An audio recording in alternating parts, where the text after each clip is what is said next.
One.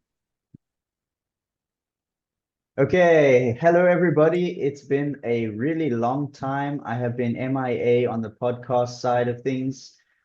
This is the Work with What You Got podcast. I am Devin, aka Dina Chaitanya. This is episode 14 of my podcast. So we're kicking it up again. I've got some people lined up, or that I am lining up at the moment to do some more episodes. So I'm going to keep the ball rolling as much as I can with the podcast.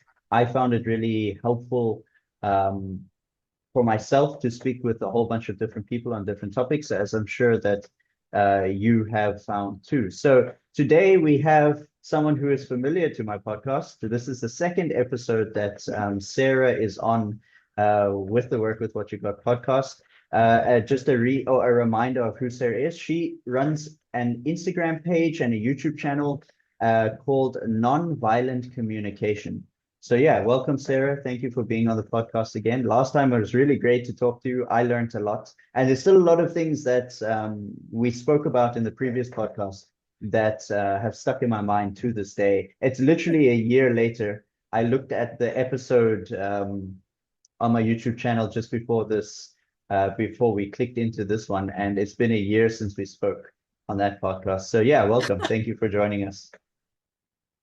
I didn't realize it had been that long. That's crazy. And thank you Yeah, for I know, having me on. right? Yeah, pleasure. Welcome back. I'm glad. Last time was really fruitful, so I thought that I would just contact you again and see if you were keen, and I'm glad you are. So yeah, so I think for the people that haven't seen this podcast, sorry, the previous podcast with you in it, we could, if you could just give a recap of what is nonviolent communication. Yeah, so nonviolent communication is basically a framework and teaching Marshall Rosenberg. And another way of viewing it is seeing it as compassionate communication. So basically, it just allows us to have empathy for other people and handle conflicts and to manage our emotions and to give compassionately instead of transactionally. And we do that through getting people in touch with their needs. Sure. Okay. So let me paint a picture of something that I understand from our previous podcast. And that's that when we were talking, I got the idea that nonviolent communication was a way to paint a larger picture of people. So it's like zooming out on Mhm. a person and not taking them at just face value, seeing the larger picture of the people we're interacting with. So would you find that to be true? And would you like to add anything onto that? Absolutely. Okay, so Absolutely. I think that's true because a lot of times we like to label people and to judge them and criticize them and insult them. And so NVC kind of brushes past all of that. And how can we have empathy for other people? okay, so my question then is, how does it do that? How does it paint a larger picture of people in our lives, or the people that we're interacting with? So, what NVC does is it gives us a needs based consciousness.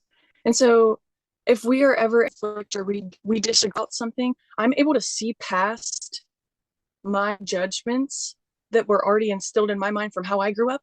And I'm able to see what need of yours is not being met and what need of mine is not being met. And then we can come together to solve the problem where we're not butting heads and it's not me versus you. We can solve it by saying, here's the problem and here's how we're going to collectively try to solve this where we don't have like an enemy image of each other. Okay. So it sounds nice, right? It sounds very ideal, but does it work? That's the real question. Does it really work? Because when you're in a conflict with someone, it's so easy to just see all the bad in that person. You know, it's so easy to just lock into this defensive Mhm. mode of thinking and defensive way of being. And you're just like, you're the problem. I'm not, I'm right, you're the problem. Yeah. and I think there was a nice point that I wanted to speak about was that the way of right and wrong thinking, you know, that is that really is it Mhm. something that's useful for us thinking what I'm saying is right and what you're doing is wrong, or this is right and that is wrong? Is that just like how do you say? Is that just like a conditioning we've been taught, this right and wrong way of thinking? Yes, exactly. That is a perfect way of putting it. We have been conditioned to think in a way of rightness and wrongness and good and bad. And whenever we think in a way that even implies those things, we automatically limit our understanding, either for ourselves or with other people or for the situation at large. And so, if you actually want to make a change, you wouldn't want to limit your understanding, right? So, what right and wrong thinking does is it leads to anger, it leads to guilt, all things that I think most of us can agree are pretty uncomfortable things that we don't like to experience because as humans, we like comfort, right? And what right and wrong thinking also does is it promotes vengefulness and criticisms and insults, and it makes us have these moralistic judgments against people and situations and ourselves. And if we really want to make a change, we need to get past right and wrong. Because in the long term, when you think that someone is wrong for doing something, you think it's right to punish them. And that's a whole other thing. A lot of people disagree with this, but whenever you punish someone, you're giving them a motivation for doing something. Because what happens whenever they don't see it as wrong anymore? Now the reason for them doing the thing differently has completely gone out of the picture. But there is a solution. And you're saying, does this actually work? There is a solution. If you can get them to understand the value of doing something differently or to not do that thing anymore, that is whenever you're going to see results long term because we know this about punishment. Punishment is something that you have to continuously increase for it to be effective. We see that with children, right? If you spank your kid, about the 10th time that you do it, they're going to say, that didn't hurt, right? Or if you Sure. start taking away a toy, at some point, people will get desensitized to pain. They get desensitized to punishment. And actually, it's the same, which is crazy, but whenever you see right and wrong thinking, or whenever you're implying rightness or wrongness, it's automatically going to lead to anger, guilt, shame, and depression. And you're going to think in ways that you say, I should have done this. I did it because I had to. I was supposed to do this. I didn't do the right thing. I'm so stupid for doing that.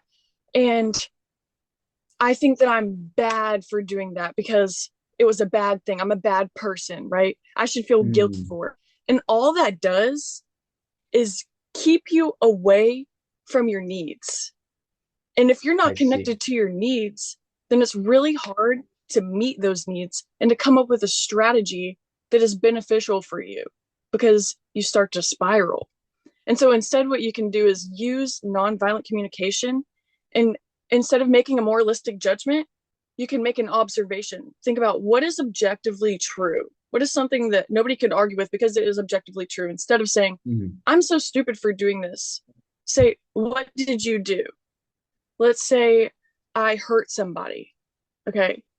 If I hurt somebody, that might have met my need for safety, but the thing it didn't meet my need for was compassion, right? And so what I can do is say, what is something that could meet my need for safety, but also meet my need for compassion? And I can mourn the fact that I didn't meet my need for compassion. And then I get closer to coming up with something that actually meets my need and that is better for society or more beneficial or whatever. Unnecessary comfort for myself and the people around me. Okay, so there's a few points that I've just thought in my mind there.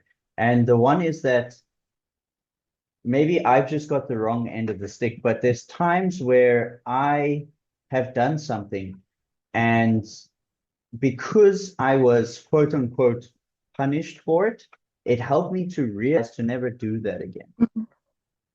Right. It may have left me maybe thinking this way or that way about myself, but the higher purpose of the quote unquote punishment was there to really to show me that this is not something I should be doing. So do you think that punishment in that Mhm. sense is something is still wrong? Or maybe not wrong, but like yeah, yeah, maybe you understand Not what I'm saying, right? beneficial. Yeah, not beneficial. Do you think it's still Yeah, yeah, I do. yeah, because it helped me to realize this certain thing that I was doing was wrong. And I'm now realized that if I do it again, I'm gonna have a similar reaction, and I don't want that reaction. So Mhm. it does make me a little bit Right. fearful, but it's not like it's a bad thing because that thing is really not good for me, those action or that action that I was doing. So the fear of that is actually beneficial for me. So what would you say in a situation like that? I would say that I'm not saying that punishment doesn't work. It Sure, does. sure, And it's pretty effective. Like people do it in schools. People, teach their kids that punishment is like the only way that they will behave, right? sure. But it doesn't last long or always, and it causes unnecessary pain. And that's the thing I'm trying to get away from. And so if your motivation for doing something is because you fear that someone's going to take something away from you, or you have a fear that someone's going to cause harm to you, and if that motivation is removed, you don't actually see the value in doing that thing for doing it. You see Yeah, the sure. value in it because you're scared of being, or you're scared of something being taken away from you. So I Sure. think getting down to the motivation of why you're doing it is really important. And if you can get to that from punishment pretty quickly, then I don't think that it would be necessarily super harmful. But I do think it's still just causing unnecessary pain, and there's another way to do it. And that's what I try to tell people. And that's why I'm resistant to punishment, because there is another alternative. But that's not me saying that if someone, does something really harmful to someone that is at the extent of someone else's safety, that you shouldn't use the protective use of force. That's not what I'm. But I am saying that to try to get someone to feel guilty for doing something is only prolonging the process of healing and actually making a difference. But don't you think then that guilt is also something that is like like anger is a secondary emotion, right? So anger we feel because we feel sad or we feel how do you say disempowered because someone has done something and we didn't say something, so we feel angry or they've crossed a boundary and that made us feel uncomfortable. So anger is that secondary emotion. Don't you think guilt is something that's similar? Like guilt is there to tell us that there is something that's not right. So whether Yeah, the so person feels guilt or it's actually not such a bad thing because it's the feeling of guilt is actually there to help us to realize that what I'm doing is not right, you know, or yeah, it's not beneficial. yeah, yeah.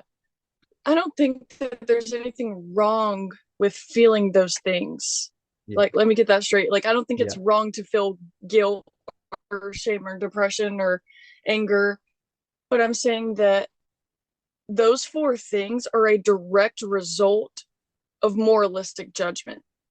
I So see. anytime that you feel those things, it's because it's tied to moralistic judgment. And what I'm saying is it is a secondary emotion, but the primary emotion is something like sadness. You can feel sad because you wish you did something differently, but to beat Hmm. yourself up about it is causing unnecessary pain to yourself. Does that Yeah, make sure. sense? It's keeping you in a state of thinking and being, which is not necessarily helping you to move forward. Yes, exactly. Yes. So you're saying that's what nonviolent communication as a technique or as a way of thinking and being is trying to do is uncover what's actually going on underneath all the different layers of complex emotions and conditioning and ways of thinking, and helping you to just realize the simple truth of what's going on inside you. Yes. As Marshall Rosenberg says, what's alive in you, which are What's alive. feelings and needs. Ah, okay. So yeah, because Because that's what makes us human. in in the first podcast, sorry, in the first podcast, you said one of your opening statements was um, nonviolent communication is a way to get everyone's needs met. So my immediate thought Mhm. was, whoa, whoa, whoa, whoa, whoa. Does every single need that we have need to be met? Because I don't think so, because I have a lot of needs. Yeah. And I'm sure everybody else has like thousands and billions of needs. And I think that's one of actually the problems in the world today is that everybody is fulfilling too many of their needs. Like this, it's becoming like a greed in a sense. I need this, I need that over and above what I actually need. So is it beneficial to fulfill every need that we have? I would argue yes. You would. Okay, But I'm I have interested. a I'm now I have an you have explanation. intrigued me. Okay, yes, I'm intrigued to hear the explanation. Yes. So most people, when they think of needs, they think of more money. I need this new piece of jewelry. I need to get my Mm, nails done. I need you to listen to me, right? I need mm, you, right? None of those are actual needs. And the way I define needs is something that is universal, that is fundamental for the well-being of humans, every single human. So all of us have the same needs, but we all have different ways that we meet those needs. And so you have to make sure first that whenever you're talking about a need, make sure that it's something that every single person in the world needs. That's how you can kind of tell if it's a universal need. So, like something like connection or safety or touch or authenticity, those are all fundamental human needs that every single person in the world needs. And so, first, you have to get that definition clear, because if you say everyone's needs get met, everyone's needs need to be met, but you're thinking it in a way like, I need you, I need this, I need you to do this for me. yeah, I need like That's where it 10 gets 10 really dangerous. pizzas And I every agree with single you. day. Yeah, I need a million pairs of shoes. I need the biggest, fanciest car that uses so much unhealthy, fuels and stuff like that. I need all of that. So because Sarah said I need to that I can get those needs met, that means it's true, right? Please, no. Yeah, exactly. So we have to be careful what we say. We have to be That's where it very gets like dangerous. clear. You have to be very clear in how you explain something like that, because I mean it's not your fault if someone misconstrues what you say, but at the same time it is good to bring across a message that is very clear so that it's very difficult to misconstrue. I appreciate asking for clarification though. Yeah, yeah, Would because you yes. would you say that your perception has changed given that definition, or do you still have some pushback on that? No, no, no. Yes. So you've helped to bring me up to date with what you were saying, what you meant in the first podcast. So that's great. So now everything is clear and we're okay. Because I'm playing a little bit of devil's advocate, because I want Yeah. to bring out the best in nonviolent communication. Not that I'm the person that's going to do that, but for just this conversation. Yeah, yeah. Um, yeah. So And I can going. imagine a lot of would be resistant to these ideas. So that's a good thing. Yeah, if you hear it with like a critical mindset or like coming from an analytical mindset, it could not make sense at face value. You know, so the statement like everybody's needs need to be met, that's crazy. That's a crazy statement, you know? It But is. once you clarify it, it does make a lot more sense. There's a it's sort of the thought keeps popping in my mind like Maslow's hierarchy of needs. So Hmm. there's certain things that every human needs to feel like a human in a sense. And then you get the Yeah, most important ones and you get the ones that are not that important, but we still need them. So the most important ones come down to like really human things, a need for connection, a need to feel valued, a need to feel heard, a need to feel loved. And so I guess those are our core needs. Those are the things that you're saying need to be met. Not need to be met, but that every person um, can sort of embrace as parts of themselves that can be met through nonviolent communication if we learn the right, technique and how to do it, right? right. But the thing is, we want to make sure that we don't get attached to certain ways of meeting those needs because Yes. your strategy for meeting that need might not be acceptable to you in every single situation, Or it may not be the best strategy for you. That's just the one that that's just the one you're right? expecting, or that's the one that you've learned and grown up with, and that's what your parents subconsciously have taught you, or whatever the case may be. And so it may not happen that way, actually. So how does one identify something like that? How does one become aware? Because this sounds like a lot of information, right? And it's like the average person is just gonna like like, oh my God, I'm just so complicated. I'm not even gonna try non-violent communication because that doesn't even sound like it could work for me. So like how do we bring that into something that's more simple? Is there a way to simplify what you're saying? There is a framework, and I Yes. can go over that if that's what you mean. Yes, sure. I think this So, is what we didn't first, really what we get want to into. start with.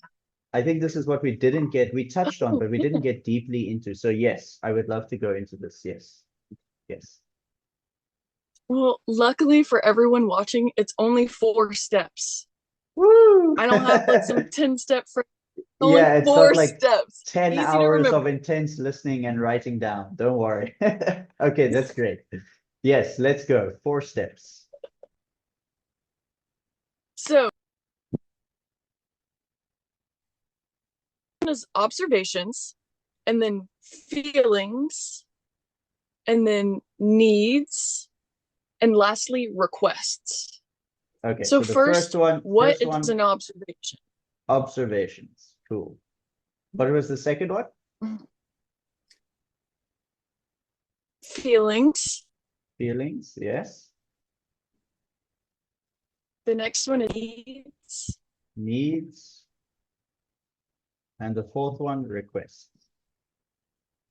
Yes. Okay, so let's shoot. Observations. So, an observation is something that is objectively true. It's something that you observe, right? Mhm. And the opposite of that is an analysis. So, whenever we make an analysis, we're basically intellectualizing. So, we're using our judgment, and we're using opinions. And so it's not actually rooted in what is objectively true because someone else could argue with it with something that is true to them, right? You can have different opinions. And so Good. what NVC does is we want to find some point of agreement. And the way to do that is find something that is objectively true. Because once we have that point of agreement, then we can start to move forward and work on whatever the problem or conflict is. So, observation. What is objectively true about a situation? So And so, you for find example, the middle an ground, would analysis, you say? yes, Okay. exactly. So Okay. let's say that you keep leaving your dirty clothes on the floor. Okay. I could say, you're such a slob. You never listen to me. You don't even care about this house. You don't respect me. All of those are analysis. But I could say an observation instead, which would decrease the likelihood of you being defensive about it, and say, I see that there are some clothes on the floor in the corner over there. Both of us can agree on that because it is objectively true. There are clothes on the floor over there. So Sure. once we find that point of agreement and there's not this butting heads, then we can move forward. So that's the first step. Find So a you point of agreement basically that is you objectively want true. to you want to stop turning each other into enemies. Correct. Yes. Get rid Okay. of enemy images. Yes. Get rid of enemy images. Okay, that's not. Is that actually a like a phrase that the founder uses? Enemy images. Yes, it is. Okay, that's great. Okay, cool. So It getting is. rid of enemy images. Okay, cool. So then you want to go into feeling or feelings. So, in order to understand what a feeling is, we need to understand what a feeling is not. Sure. And a lot of people are going to disagree with this, but that's okay. I'm Sure. just going to say it. We're not here to be liked. If We're here to you spread the say truth. something, Yes. exactly. If you say, I feel misunderstood, that is not a feeling. And the reason that is not a feeling is because it says more about the other person than it actually does about your feelings. So Mhm. if I say I feel misunderstood, it says more about you misunderstanding me than it does my feelings. I might be sad because you're misunderstanding me, but I don't feel misunderstood. Same thing with victimized or disrespected. It says more Sure. about the other person than it does me. And so, what a feeling is it actually describes how I'm feeling. So, that can be I feel sad, I feel excited, I feel um trying to think of another one. I feel angry. I feel yes, but that's a secondary emotion. But yes, it's still a Yeah, well, feeling. okay, okay. It's getting So closer as to long as it the doesn't describe the other person, yeah, sure, yes. As long sure, as it doesn't have the other person or another situation, then you're in the clear. sure, So that's what a feeling is. Describe how you are feeling, not someone else. sure. Without saying I feel disrespected, I feel misunderstood. So you want to go beyond that. You want to say Right. I'm Because what does that feeling do? yeah, say I'm feeling upset that I'm feeling disrespected. So I'm upset. I'm feeling upset. I'm feeling sad. I'm feeling let down. Yeah, right? Let down is not a feeling though, because you're saying what they did. They let you down. You feel sad because they let you down. Okay, okay. Well, anyway, I'm still learning. I'm still learning. Okay, so but yeah, sure. no. I know. I wasn't trying to criticize you. I'm just pointing it out. Yeah, sure. Anyway, yes, let's And yeah, then cool. from there we can move on to needs because once we get past the feelings part and we're not blaming them for our feelings, we're not saying you're the reason for my discomfort, Sure. then we can get on to needs. Mm, So, what is a need? We already kind of went into this, but it is something that is fundamental to the human experience. Like it could even be something like clean water or movement or sleep, but it can also be something like trust, ability, or accountability, or dignity, or peace, or order. Those are all things that we need as humans. But something that we don't need is, I need you to do this for me. I need you. I need a Bugatti. I need a whole new wardrobe. No, you don't. That's not a fundamental human need. So you need to make sure that it's something that you actually need, what all humans actually need.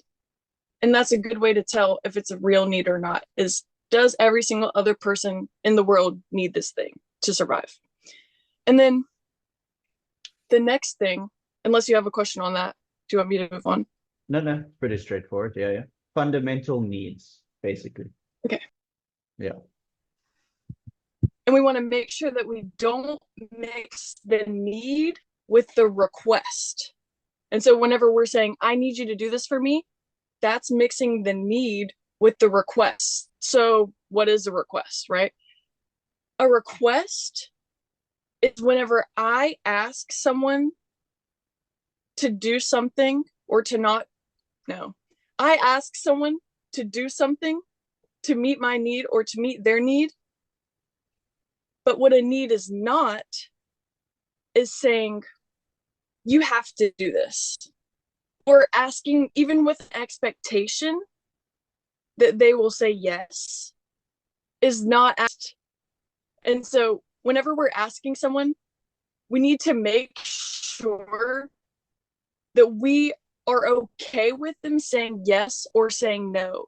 Because otherwise, it's a form of demanding them, because we're putting pressure on them to say yes, or we have an expectation that they will do a certain thing.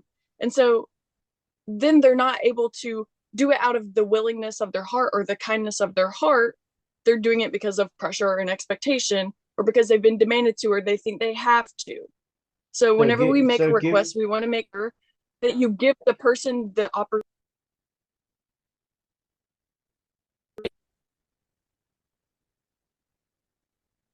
So I was just going to say, can you give an example of a request done in like a healthy way? Mm-hmm.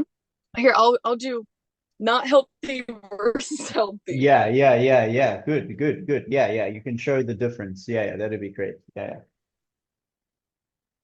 So say I'm a mom and I say, oh my gosh, your room is so messy. Go clean your room right now. That's a demand. Maybe my need is for cleanliness and I would like you to clean your room, but asking for it in the way that I'm demanding them is implying that I'm not giving them a choice. And when someone doesn't have a choice to do something, they're not doing it out of the willingness of their heart. They're not doing it because they see the value in it. It comes down to that punishment thing or that fear of someone not loving you or things like that. And that's what leads to people pleasing, actually. The opposite of that is to make a true request. So if I say, we'll go through the framework. We can say, I see that you have a lot of dirty clothes and dirty dishes in your room, and I have a need for cleanliness. And I was wondering, and I'm feeling uneasy because I have a need for cleanliness. Would you be willing to take the cups out of your room and put them in the kitchen sink and put your clothes in the dirty hamper? So you're making a actionable request. You're giving them a specific thing that they can say yes or no to, not just saying clean your room. Because if you say clean your room, what does that mean? He's going to shove everything into his closet. Sure. Yeah. Then You're being specific with your request. Able to say yes or no. Yeah, you're being specific with the request. Exactly. Yes. And if they say no, do not punish them. Here's how you know if it's a request. Sure. If they say no, how do you react? If you react and you're screaming at them or you're really angry at them, it probably wasn't a request. You probably wanted them to do it and you asked them, but you weren't going to accept no for an answer and you're going to keep pushing until you get a yes. But if you give them the opportunity to say no, then you're able to hear what need of theirs is conflicting with them doing that thing. So say he doesn't want to because he's in the middle of a video game or something. And maybe that doesn't matter to you, but you can understand that he wants to finish something before he starts something else, right? A lot of us, we like to do that, and that's a preference of ours. And so if you can empathize with that and see why he doesn't want to do that thing, why he's telling you no, then you can say, okay, well, after you finish the game, could you do this thing? And you got him to do it willingly without having to punish him or threaten him in any way. And that's what a true request is about, is giving them the option to say yes or no so that you can actually get to the root of why they don't want to do it if they do say no. Yeah, sure. But it's like the why they don't want to do it is important, but it's also not that important. What's important is finding the middle ground, actually. Well, normally why they're doing it is because a need of theirs is not being met. And so if you view it from that lens, then Yeah, you can say, okay, this is just a matter of needs. sure. And our needs never conflict, but the strategies do. Yeah, So sure. we can come up with a different strategy that meets both of our needs. Yeah, it's I think I said this in the last episode as well. It's that a lot of the time we confuse bad behavior with the person. So bad behavior, for lack of a better word, is just really like arbitrary strategies that people have developed for doing things or for getting what they want out of Right. life. And, you know, but it's not that the person is actually a bad person. It's just their strategies that they have aren't necessarily positive strategies or whatever you want to call it. Um, yeah, healthy strategies. They're just arbitrary strategies. Mm-hmm. Yeah. So it's sort of like you have to Right. look through all the mesh and entanglement that is covering the person, and you have to like sort of like peel it and be like, hey, there's the real person. Like, what is that that's Yeah, there? Yeah. But in front of that is all these little exactly. That's a wires that are crossed, and they just make this like interesting human being, you know?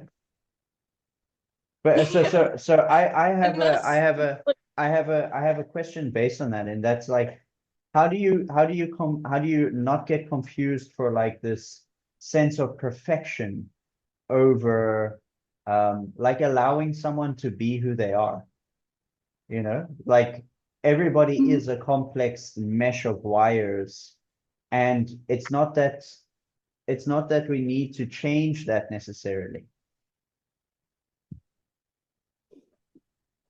But Right. So are you saying that you wanna you wanna have a way to like respect people's preferences? Is that what you mean?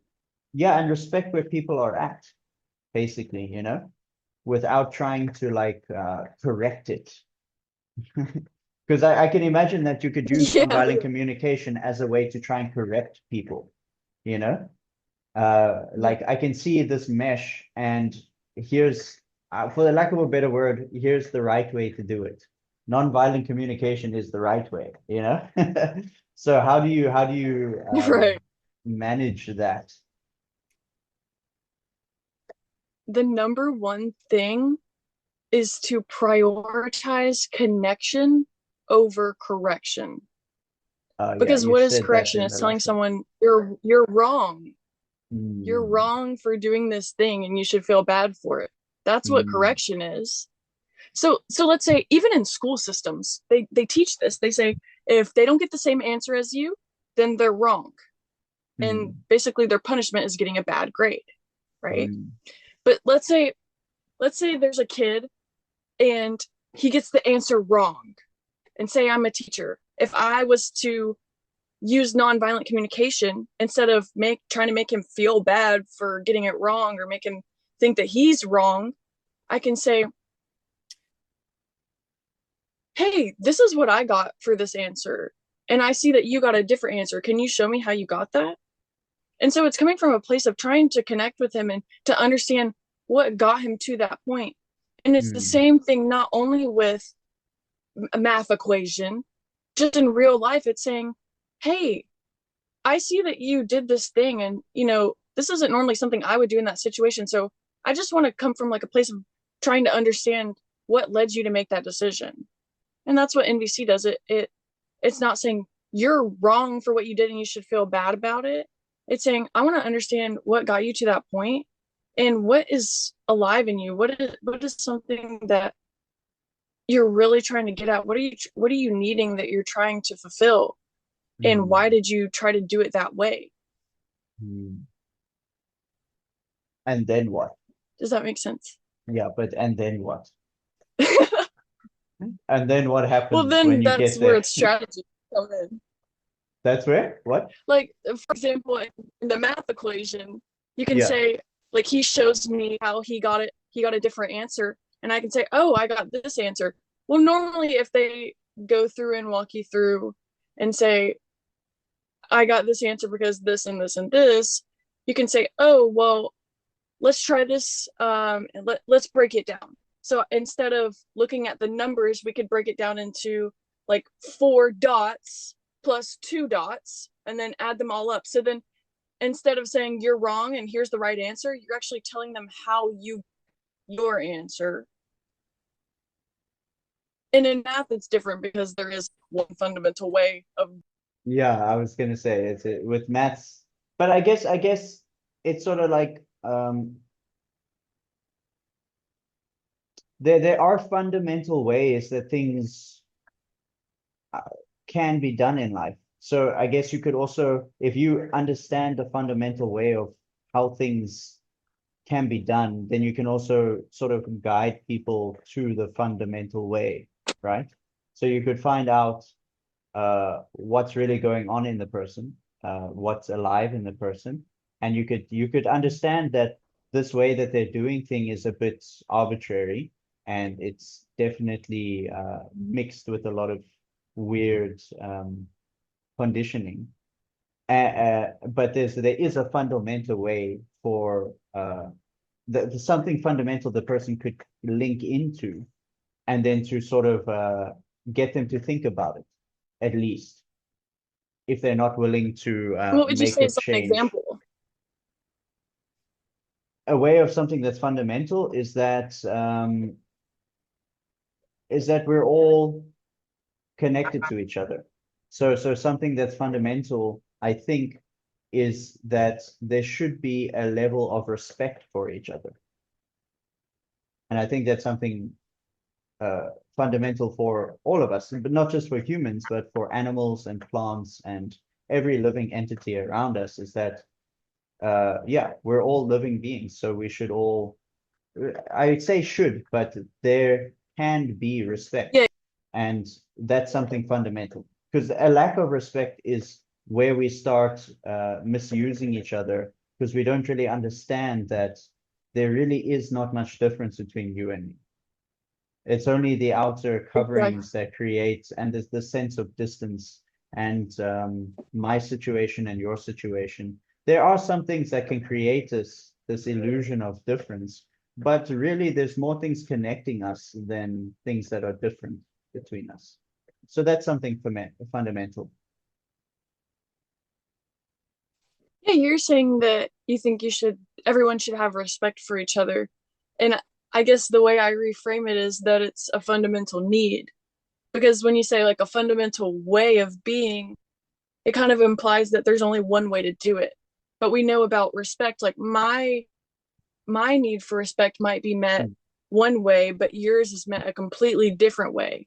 sure. And maybe what someone does to meet my need for respect, it might not meet your need for respect. And so I think that's the only difference between what we're saying. I think we're on the same page, just saying it differently. Yeah, yeah, and like in the sense of like we're all on the same boat, right? And it would be very beneficial if you could play your role on this boat in a way that's unique to you, but still beneficial to the rest of the people on the boat. Because the boat is going in a certain direction, right? And yeah, it would be beneficial Mm-hmm. if we could all play our roles individually and in our own unique ways, but at the same time, together, because that's what we're all here for a reason. And the reason that we're all here is, in whichever way is unique to you, but it has its similarities. For instance, like we're all servants. That's something that everybody is doing consciously or subconsciously, is we're serving the world around us. So we serve our parents by being good children or being children. We serve our friends by being friends. We serve our loved ones or our partners by being a girlfriend, a boyfriend, wife, whatever the case may be. We serve our pets by being owners, the best owners that we can be. So ultimately, we're all serving something, right? So service could be like this boat that we all find ourselves on. And your service or your way of service or serving could be different from mine, but ultimately we're doing the same thing. So there's like another, would say another fundamental that we could all link into, is that that's what we're doing, whether we realize it or not, is we're all serving something.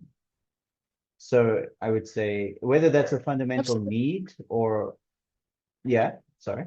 Service is, yeah, service is a fundamental need. Oh yeah, yeah. So exactly. So we're all offering service and we're all being offered service in one way or another, which is a love language at the end of the day. Absolutely. Yeah. And it's something that Absolutely. And I think, that we all need to survive. Yeah. Without it, where would we be? Where would you be without the comfort of yeah, service from your family and friends? And where would I be without the comfort and service from my family and friends? And also the service of nature, like we wouldn't nature make it offers far. us, yeah, yeah, nature offers us food, nature offers us water, and nature offers us so many things, oxygen, but and it's doing it as a service, it's just giving, and so the one of the questions that was put down here is to live compassionately, which I think is something that comes from understanding that there are fundamental ways or fundamentals to life. Let me not say fundamental ways of doing things, but fundamentals to life. Whether your way and my way are the same, that doesn't matter. The fundamental of life is that, we all need and we all benefit from being of service. So I don't know if the question is quite there yet, but so No, I the question understand. that is, yeah, the question that as it's written down is, so what does it mean to live and give compassionately? So, well, one thing that you were saying that I want to touch on first is about service and about the belief that people need to respect each other and things like that. There is a core belief under all of that, and that is that humans are intrinsically valuable. So in order for all of this to work, we need to understand that humans are intrinsically valuable, Mm. because otherwise you're not going to have respect for people or their needs or their feelings. So It's that's not baseline. it's not Before just anything, humans. It's not just humans. I'm going to scratch humans and say well, living that too. entities. Living entities are valuable. yes. Yeah. Yes. Most definitely. I completely agree with that. And so whenever we talk about compassion, I think about compassionate giving. And so the opposite of compassionate giving is transactional giving. And this is what we see so much in the world today, that we don't even recognize compassion for what it is. And whenever we receive compassionate giving, we automatically assume that it's transactional. So if Mm. I do a favor for you, then you'll be like, "Oh, what can I do to repay you?" Right? You're basically implying that the only reason I did it was so that I could get something from you. And so that is the opposite of compassion. Whenever you're doing something compassionately, when you're loving someone compassionately, there are no expectations or strings attached. And if there are, that's transactional giving, transactional loving. It's not compassionate. And compassionate giving means solely giving out of the joy that you get from giving, not because you have an expectation that others will repay you or do something for you in return. It's solely because you get joy from doing that thing for somebody. And you could see it as meeting your need for their respect, or to respect others, or to connect with others, or something like that. So you can tie it back to your needs if you want to. But NVC is really helpful because compassion requires a feelings and needs consciousness. And it allows for empathy for others and for ourselves. And we're able to give out of a place of, or because we feel pressured to give or to love. And Say that but again. We when get we to give feel out of a guilty, place. We get to give out of a place of what? Without we get feeling to give out of a guilty. place without feeling guilty Uh, or being pressured.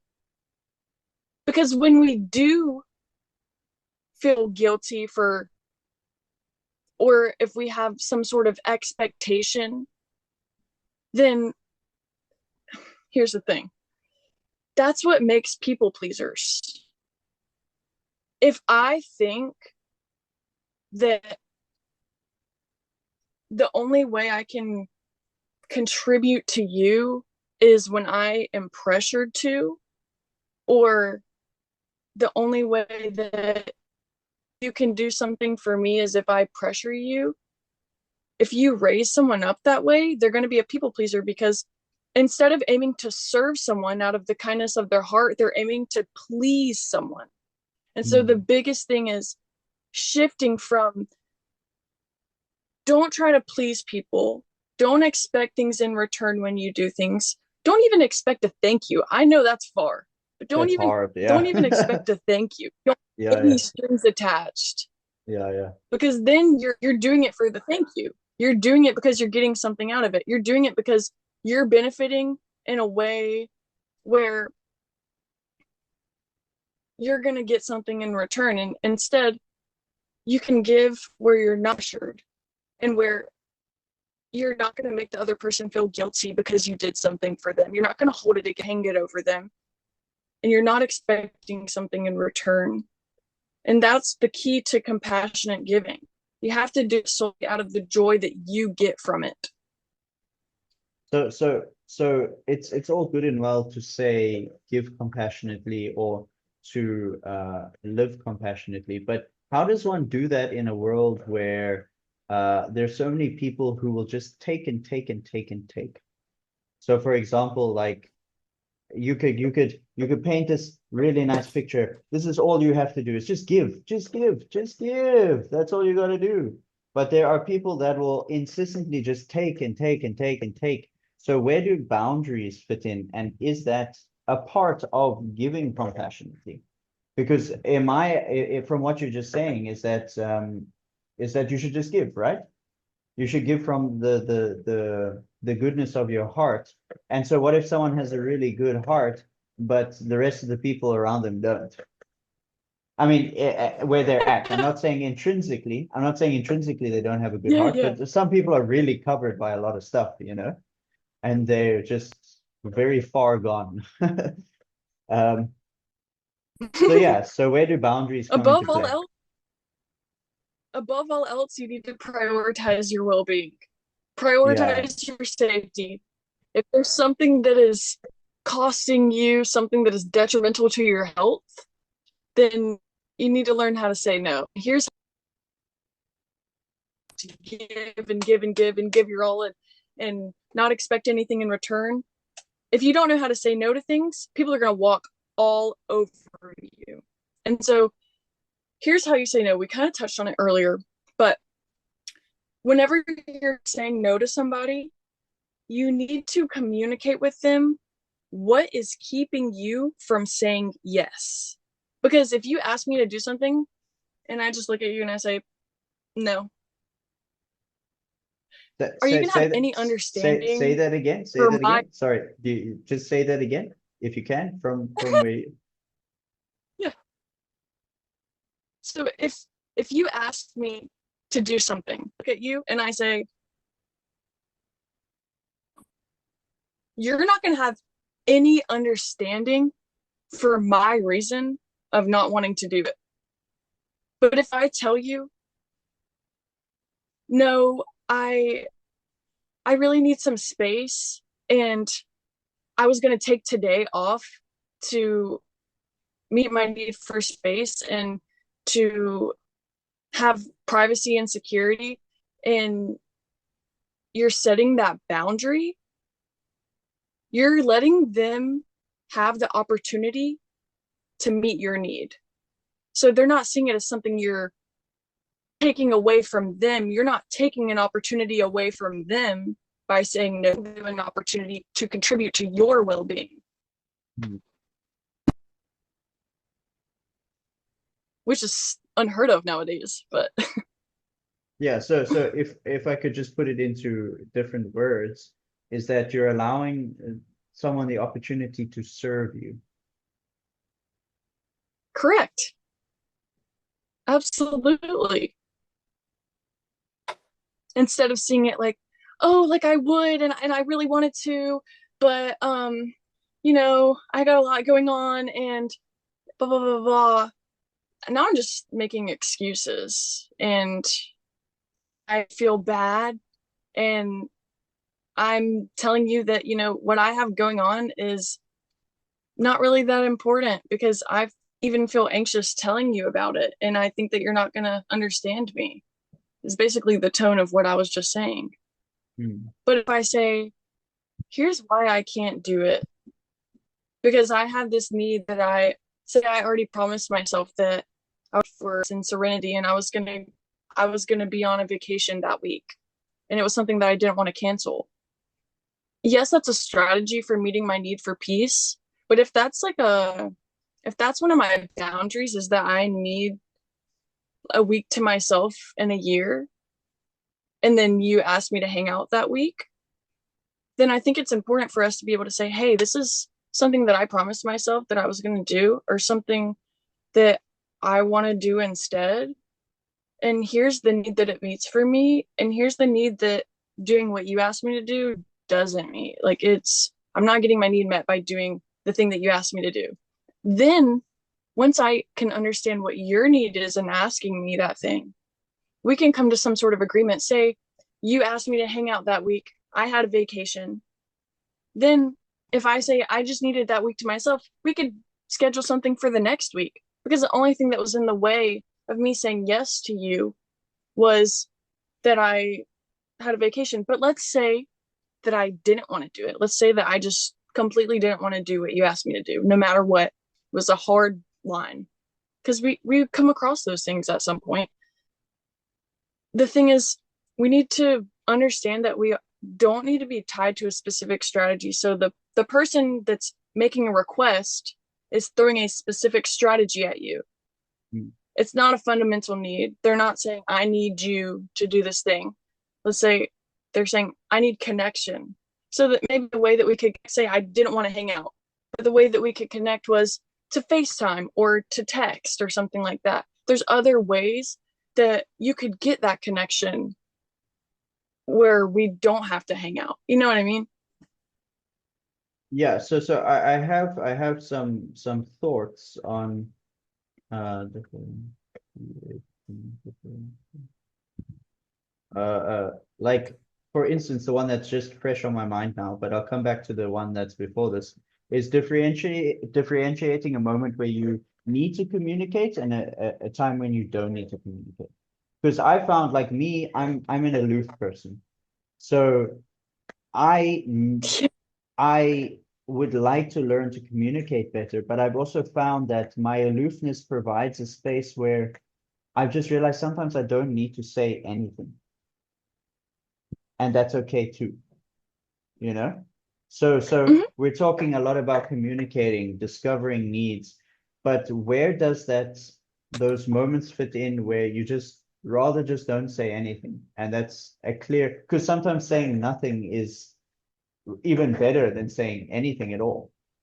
So where does that fit into does that have a place in nonviolent communication? I'm sure it does, but I'd just like you to elaborate on that if you can. Yeah. So kind of what you're getting at is something that's really important in NVC, which is being able to listen or to not speak. And we need to make sure that whenever we're listening to people that we're actually hearing them. And sometimes whenever they're not speaking, you can still have empathy for them and use NVC. So say you're really upset and you don't want to talk about it.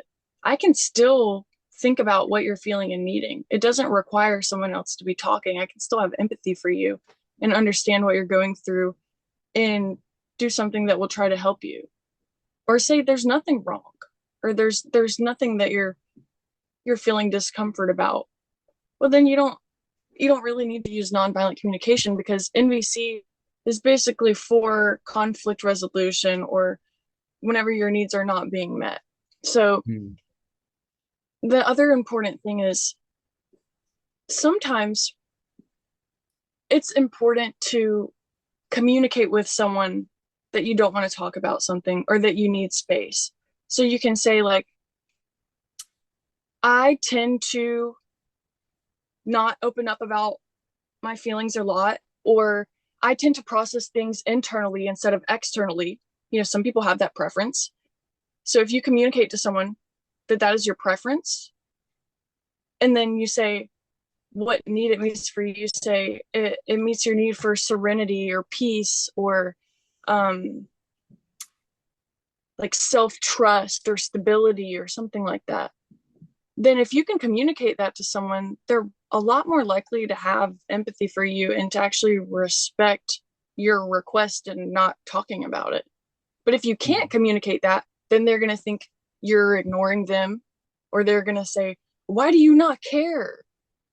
or But is that really or up to you? I "How do mean, you is not?" that really like, for Yeah. instance, if someone, if they're, for instance, I'll paint a picture of a situation I recently have found myself in, is that I've had a lot of opportunities to do different things.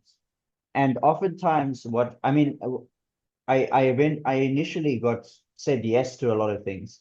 And then I got myself so like tired out by doing everything that I realized I needed to like learn to say no a little bit. And so now instead of saying Yeah. yes, I will just say, I'm gonna think about it. And that's all I say. I just say, I'm gonna think about it. Thank you. I will appreciate the person. And I say, thank you for the opportunity. Let me think about it.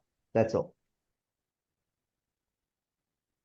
So I think what I'm trying to ask inadvertently is that, is there a need to communicate so much?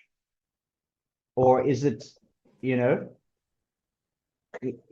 it's like for me, when I say I'm gonna think about it, that for me is enough. But for someone else, it could not be enough, you know? So maybe I care too much about Yeah. what other people think in that instance. But for me, it's okay just to say I'm gonna think about it. Even if I don't actually respond to them, just saying I'm gonna think about it means that I'm busy and I'm gonna take some time and I'll reflect on it. But I may not get back to you, or I may not actually take the offer. Um, and that's okay. I don't need to say anything further from there. Because if it was something that was really important, and something that was like aligned for me, then there would be a moment that comes after me saying I would think about it that would bring us together and something would happen, right? Because I also believe that there's a higher power out there. It's not just me and you and everybody. So if there's an opportunity that is supposed to be taken up by me, then after I've said I think about it, I will think about it more, and then I'll come to a conclusion of some sort, right? And then we'll have a discussion. But sometimes for me, just saying I'll think about it is enough, because that also it's like a boundary. It's like it sounds like a cool idea, but I don't know if it's for me, basically. You know? Yeah. Well, I Am I think making there's a sense? difference in saying Okay. Yes, I'm yes, listening. yes.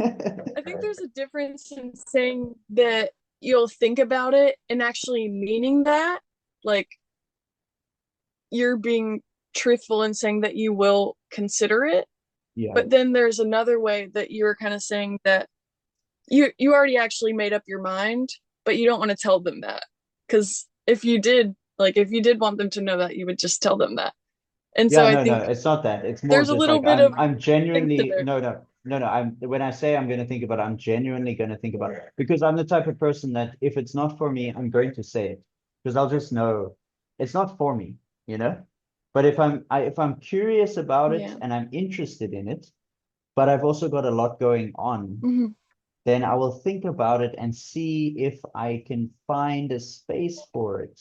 But if I can't, then it's just like, Yeah. you know, then it's just not for me. Yeah. Because sometimes thinking Yeah. about it I think means to communicating me, that is the biggest thing though.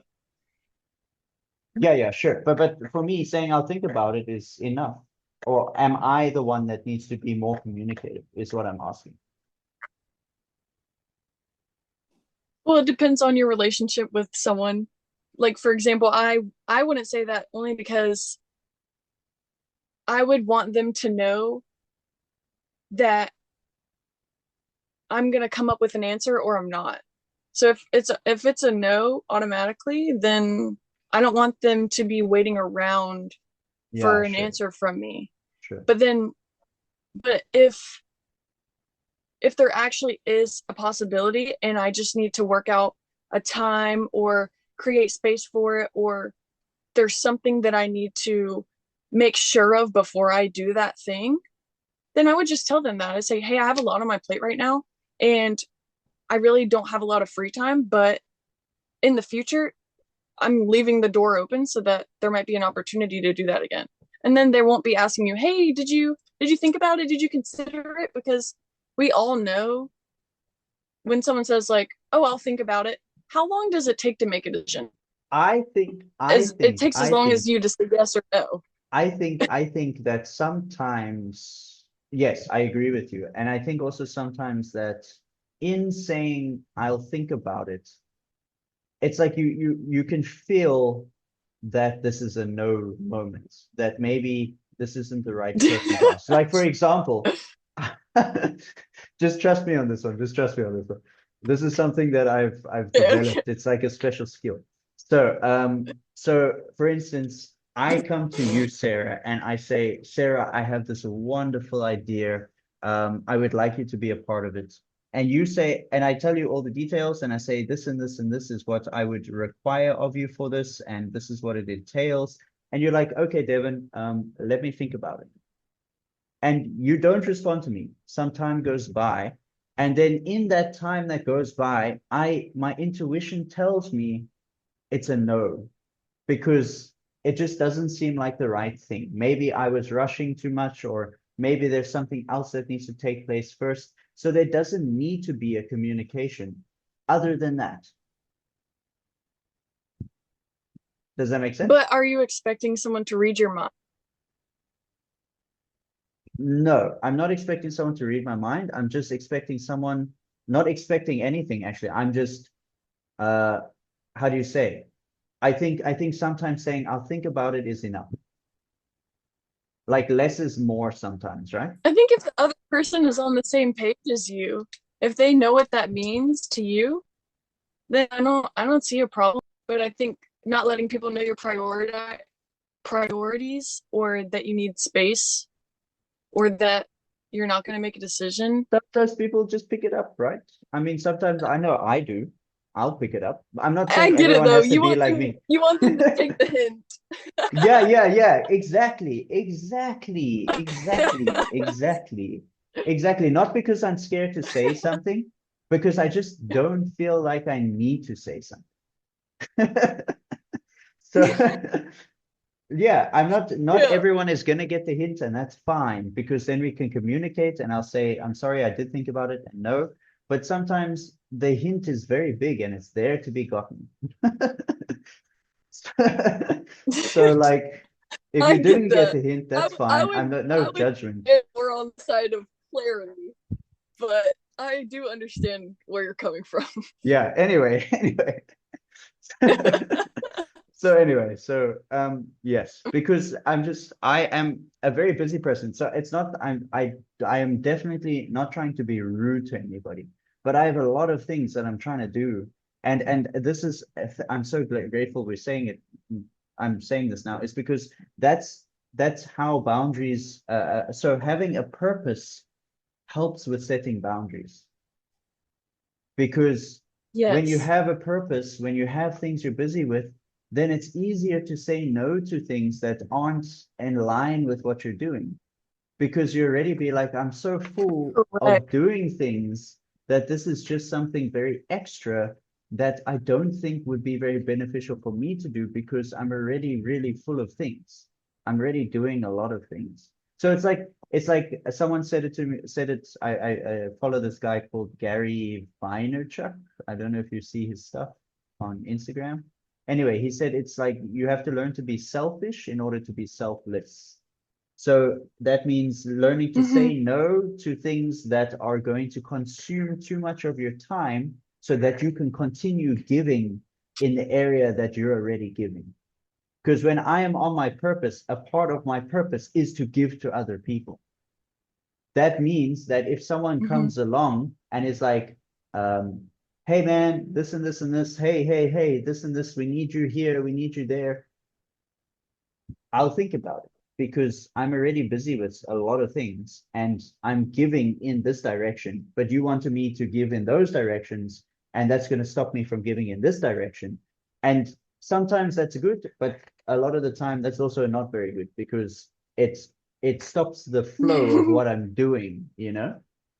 So coming back to the Yeah, point is that I've seen is that purpose is I can imagine also a very big thing for NVC, discovering who you are and what your purpose is, because that will help you to have healthy boundaries with the world around you. I absolutely agree. And I love how you tied it to service, because if you don't have a purpose, then what's your motivation for service? You know, it's going to be rooted in something that is not greater than yourself. And that means it's not stable. If your purpose is rooted in something like getting money, that's something that you can't directly control. You can provide value to other people in a way that brings you money, but being able to focus on your actions is something you can actually control. And having your purpose as something higher than yourself, you're relying on something that's not finite. Because the motivation for something So, finite will be finite as well, whereas the motivation for something more eternal will be exactly, eternal, because it's never ending. And it's exactly, it and it's not changing every exactly. Because, second. like, Yeah. once you get all that money, then what? What's your Yeah. purpose now? What's your purpose to serve others once you get all that money? It's there's none. It's like I've got what I want, so now I don't need anything anymore. I don't have a purpose anymore. Yeah, and that's something that someone else said that I really like, and that's that um, people often mistake, um, or not mistake, but they miss the entire purpose of success. So success isn't just me getting what I want. Success shouldn't stop at me getting what I want. So we should go after what we want. Oh,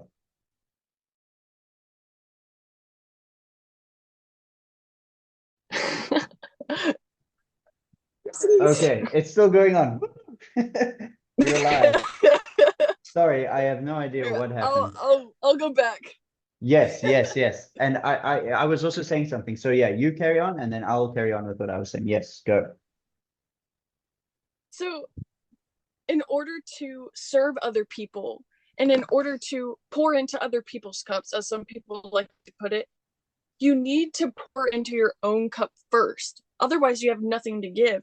If you don't Mm, love yourself, how are you expected to love other people? If you don't even know how to serve yourself or value yourself, how are you going to value other people? And and that's also, I know I keep going back to people pleasing, but if your main goal is something that is out of your control, things are going to go terribly. And what I mean by this is, like, if your goal is to try to make other people happy, mm, right? You can't control other people's feelings.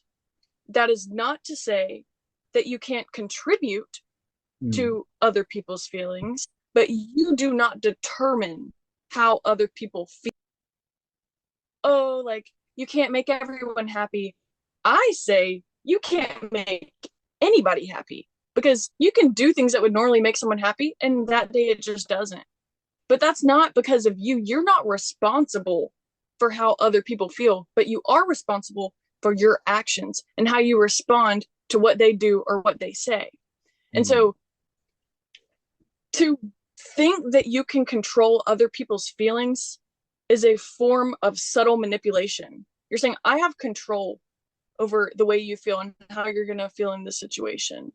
That's manipulation. As much as people don't like to see that, people pleasing is a form of manipulation, but I do empathize with those people because it's a survival mechanism. They were taught in order to meet my needs, in order to do these things, I need to please people to be happy. And they think that by trying to make other people happy, it's making them happy. But that's not the case because they neglect their own needs at the extent of trying to make people happy when that's literally out of their control. So aiming to please someone is really detrimental, and the shift that we can do is aim to serve people. So I'm really glad you pointed that out. Yeah, so I don't know if we touched on, but then what would the difference be between pleasing people? Because in my mind, um, you're going to end up having to please someone, you know, or but like you shouldn't be attached to the outcome because it may be pleasing, it may not be pleasing.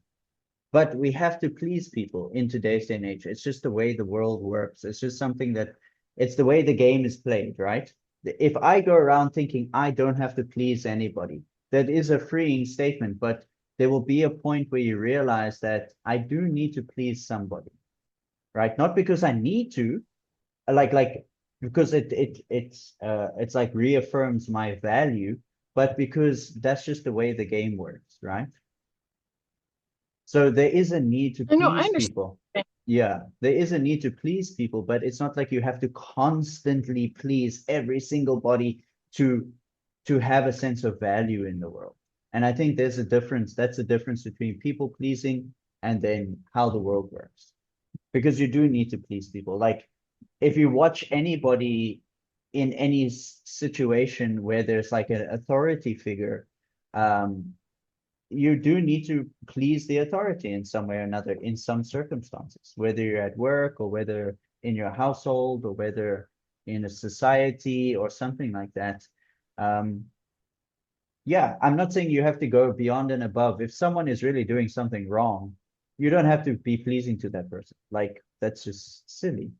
But there is a need to please, to serve, to because that's how relationships work, right?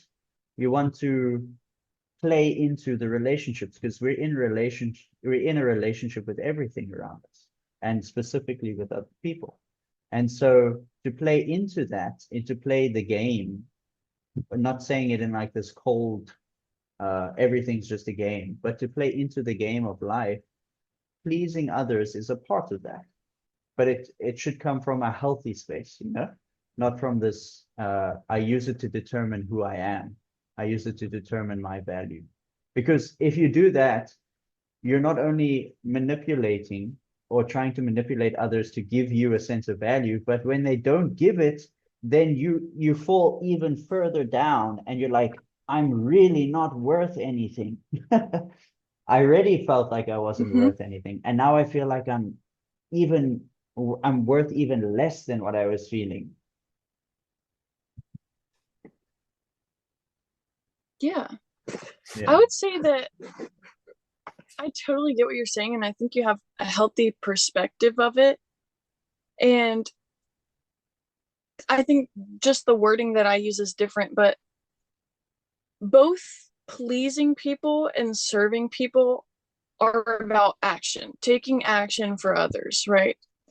But pleasing people, it implies this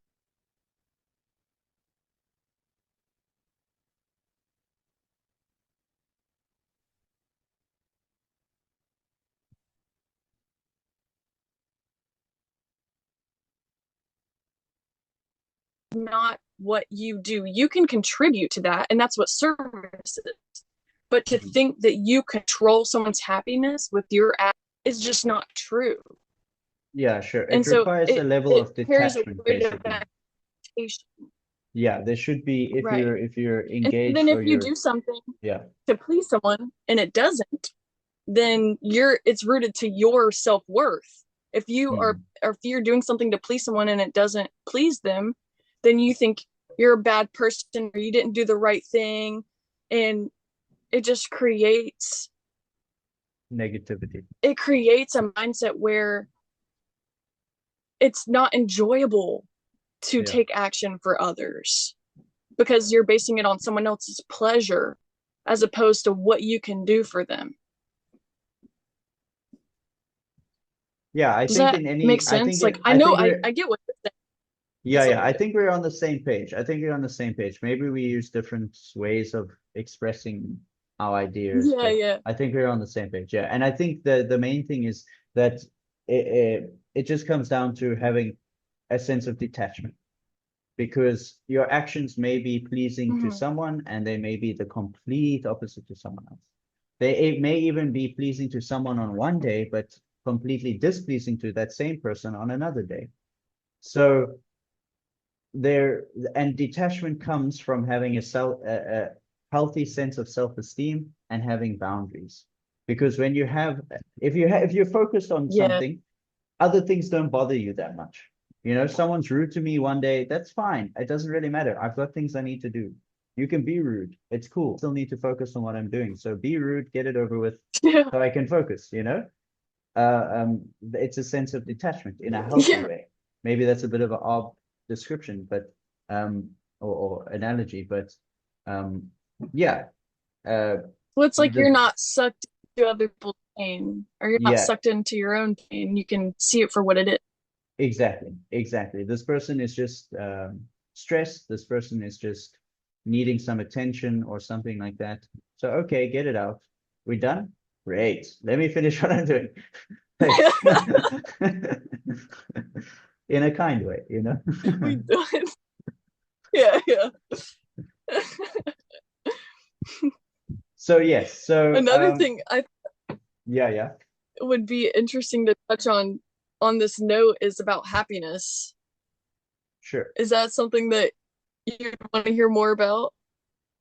Yeah, I mean I have my own So, theories on happiness, so I would like to see, yeah, let's see where it goes. You're welcome to start okay, and dive into it. I'll pitch my idea and then I can hear yours out and we can discuss it. Is that cool? Sure, sure, yes.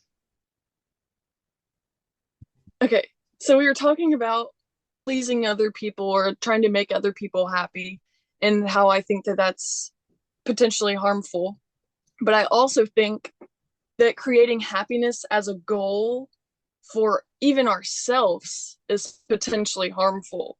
And a lot of people would completely resist this idea because nowadays everyone's trying to teach people how to live a happy life. That's the thing. Everyone's just trying to be happy. But if you have that as a goal, like we were saying, that's finite. That's unstable because what is happiness? What does it mean to be happy? It's a feeling. And feelings are wavering and changing all the time.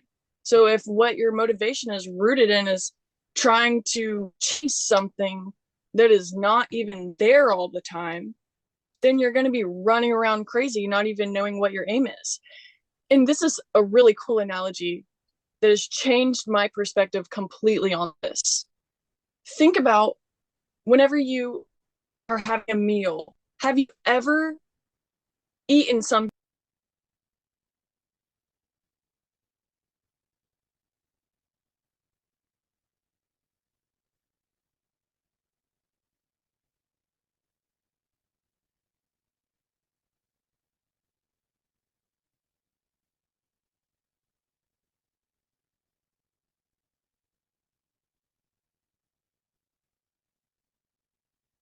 anything to be happy again?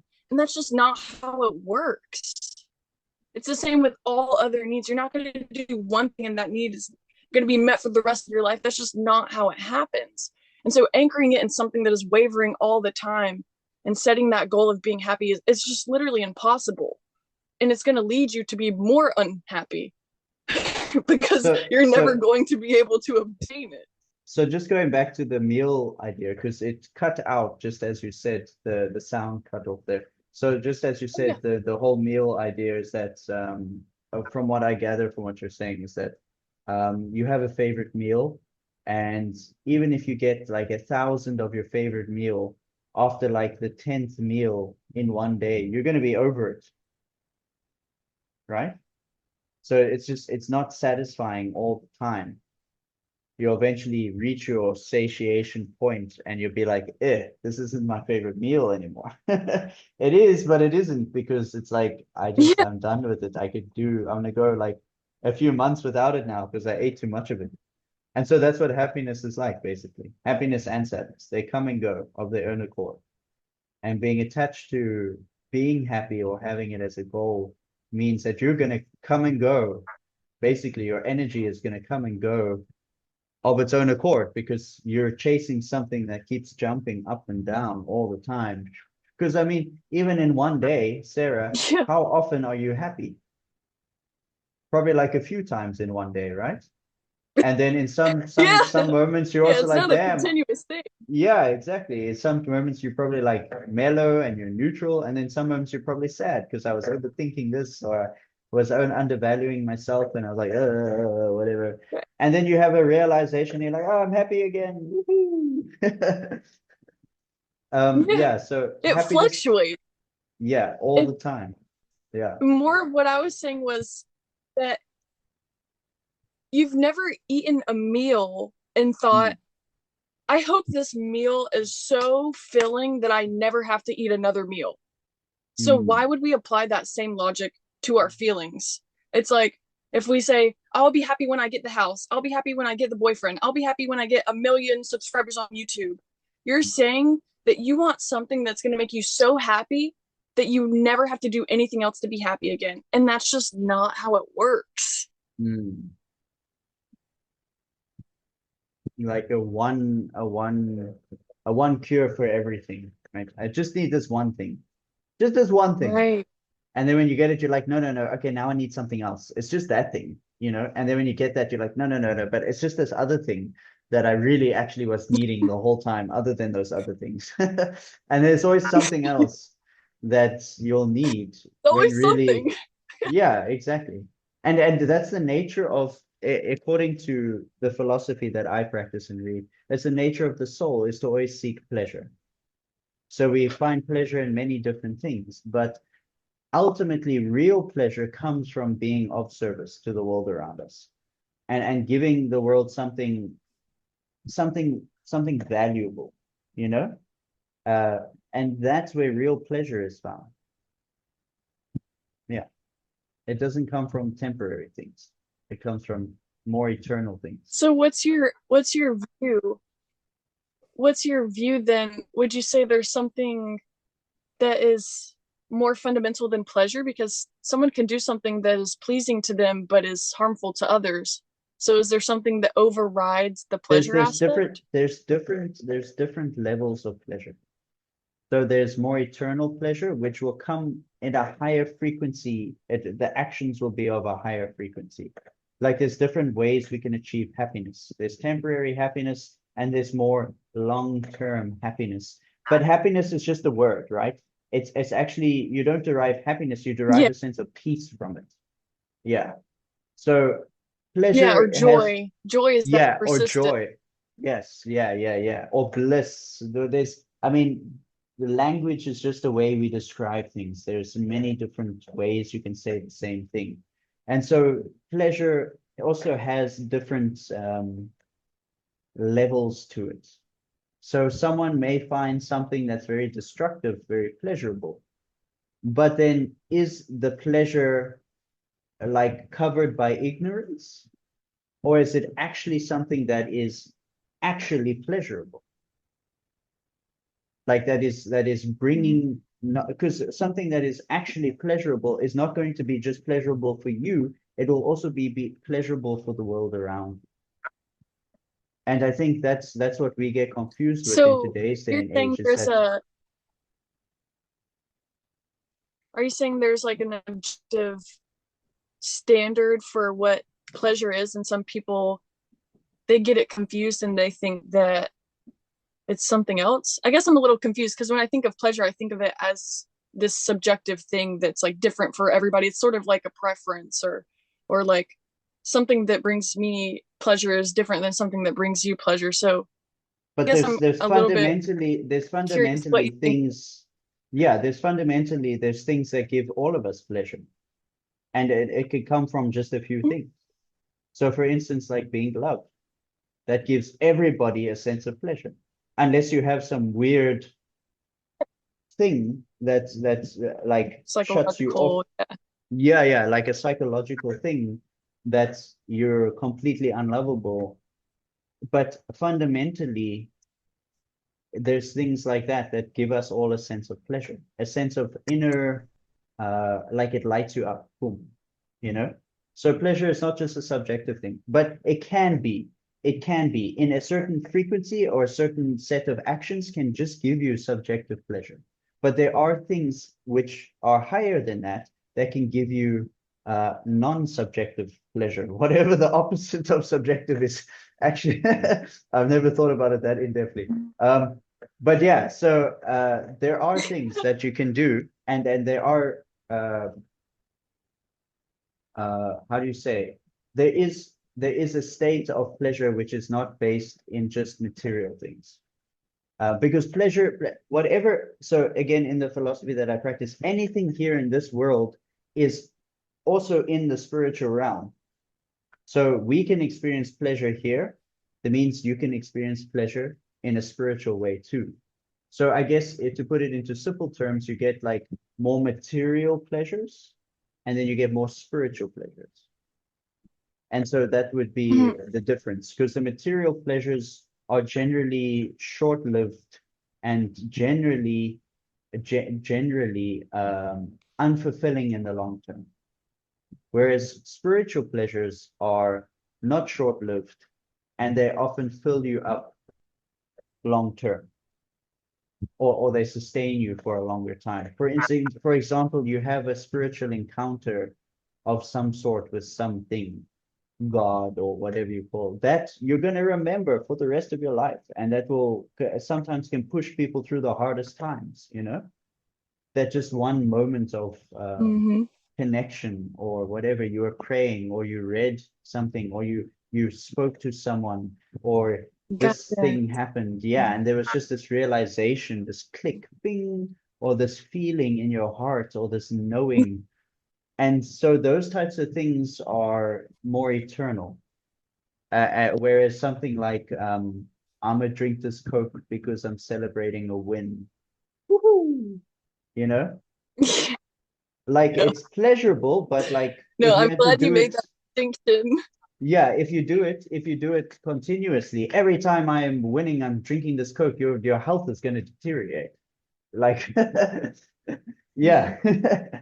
So yeah, And yeah. then So and there's then on the spirituality side is like caring for yourself and others, and that doesn't it conflicts with that because you're not caring for yourself if you're doing that every single day. You're exactly, just yes. chasing The the strategy, physical pleasure and yeah, not.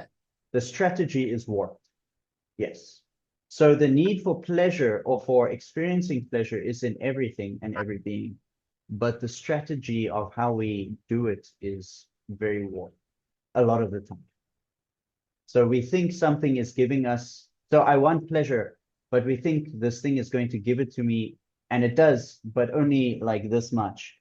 And then we keep chasing it, thinking it's gonna fill up, but it's not. It's really just giving me that much pleasure all the time.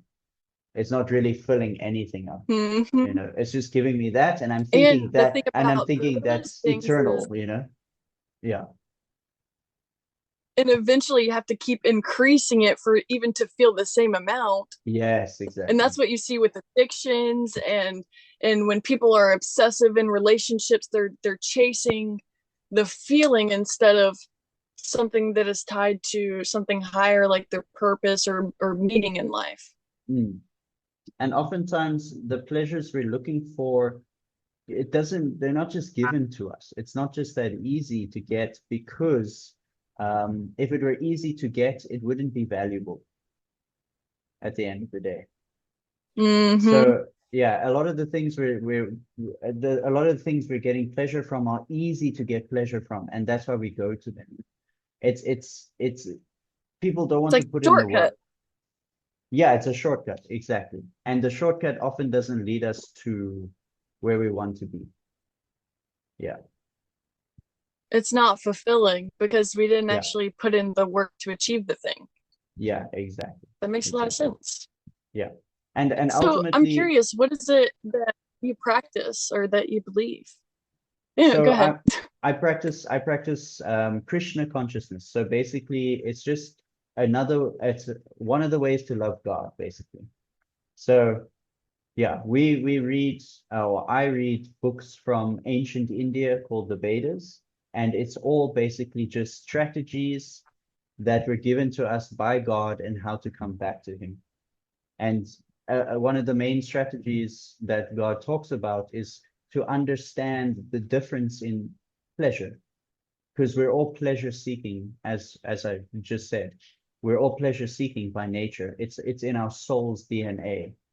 But the thing is, we need to learn to seek pleasure in the right places. Whereas a lot of the time we're running backwards, looking for the things that are only going to come from going forwards. And yeah, so yeah, that makes sense.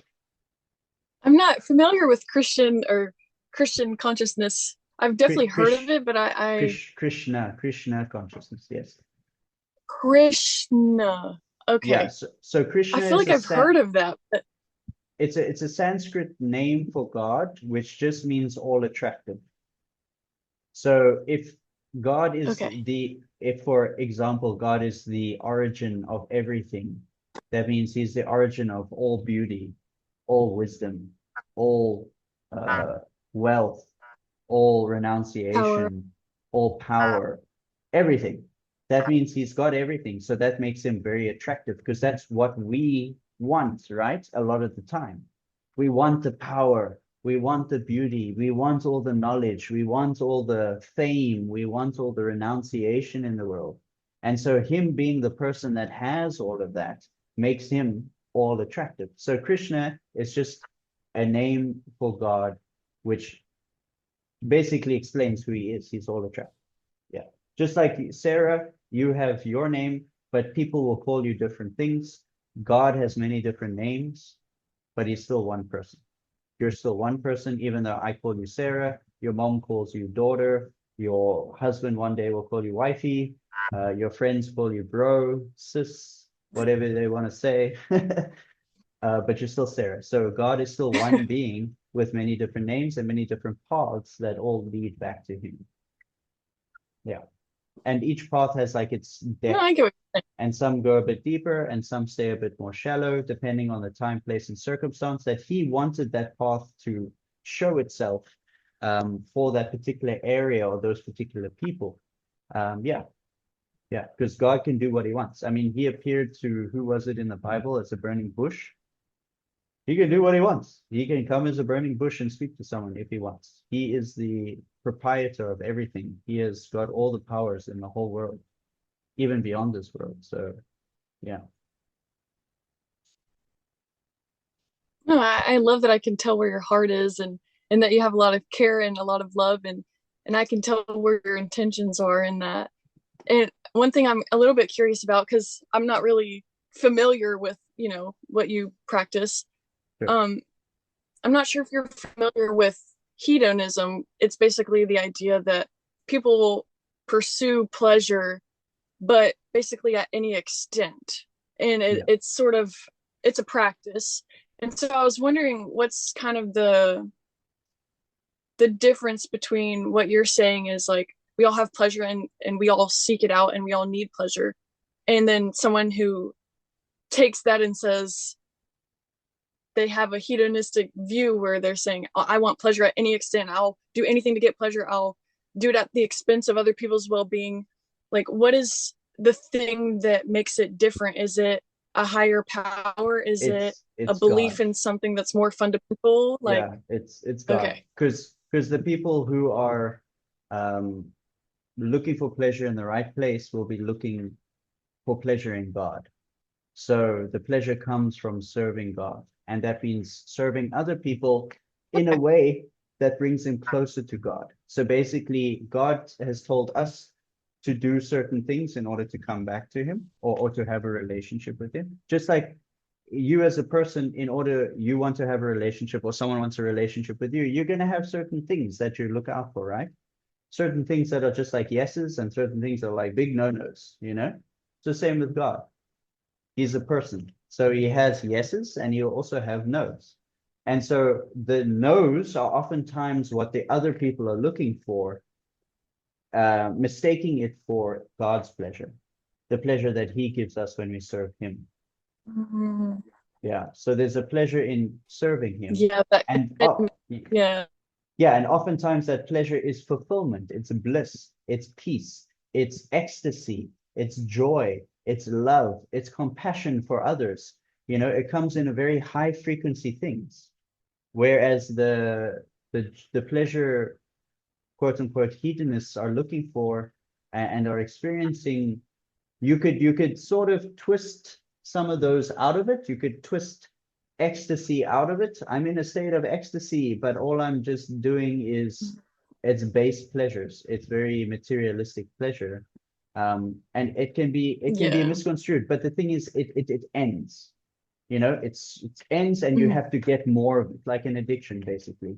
It's not something that Right. fills you up for an eternal amount of time.